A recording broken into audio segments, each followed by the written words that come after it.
دجیانا خود اف خانمه لحف کوم کرن. دچون و غره خود جی کاریوان کوم بکه.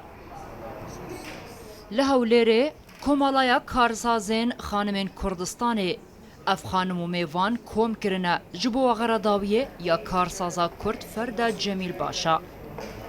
کو او بخوا هم دامزرین راوی کومالایی و هم جی سروکاوی بو. لی اف خانمه نتنی وکو خانمه که کارساز ببیرتینن بلکو به یک جه پشتوانن جنه جی ددن ناس کرن.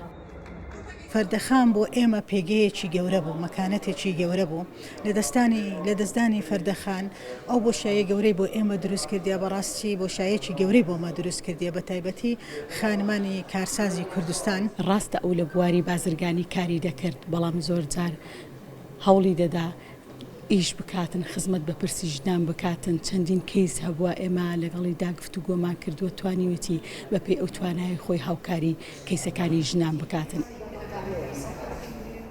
فردا جمیل باشا لسال 2009 کومالای کارسازین خانمین کردستان آوا کرو یک جنین چالاک بو دوار کارسازی ده براستی بقدر 1000 جنین او شاری هولیر دوری هبو که هجماره که پروژه لسرانسری هریما کردستان و عراق درست کرنه جبلی کارین خیرخوازی فردەخان ئافرەتێک بوو حەزی لە خزمەت بوو حەزی لە کاری خێرخوازی بوو حەزی لە هەر شتی جوانکاری بوو کە لە خزمەت بە وڵات و ملت و شار بکاتن دەستی فەردەخان شوێن پەنجەی فەردەخان لە شاری هەولێر و لەناو ملەتی ئێمە بە گەشی دیارە.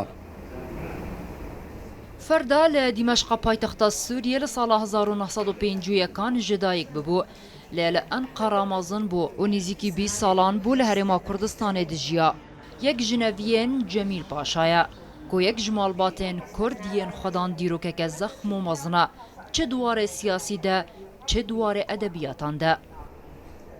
فردەخان کە هاتە باشوور دەستی کرد بە چاپکردنی ئەو کتێبانەی کە لەسەر بنەماڵەی جەمیل پاشا نزیکەی 4 کتێب کینی قەدری جەمیل پاشا و ئەو گۆڤار و ڕۆژنامانەی لەو سەردەمە دەرچووە لە ساڵانی 23کانە هەمووی کە وتاری دایکی و دایکیی ڕۆژێ پێی وتم فەردەخان وتی دایکی من شاعیرە.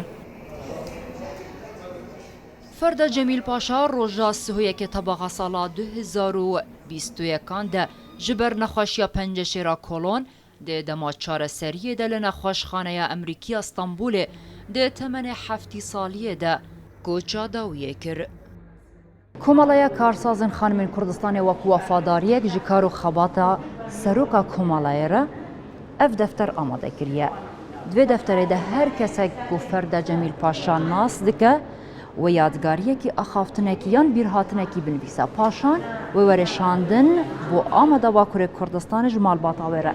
Dadnava qesra Cemîl Paşa de li mûzexaneyê were danîn da ev bîrhatin bibin beşek ji dîroka malbata Cemîl Paşa.